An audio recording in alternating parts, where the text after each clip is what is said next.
How to use Eleusine indica for coughs. 1. Add decoction herbal tea. This is the most common method for cough treatment. Ingredients: fresh or dried Eleusine indica leaves a handful. Clean water about 2 to 3 cups. Instructions: wash the leaves thoroughly. Boil the leaves in the water for 10 to 15 minutes. Allow it to cool slightly, then strain.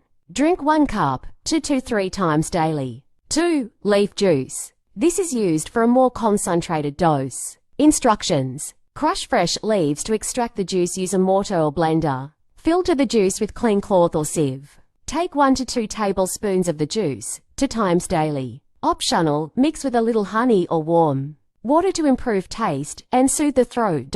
Follow me for more.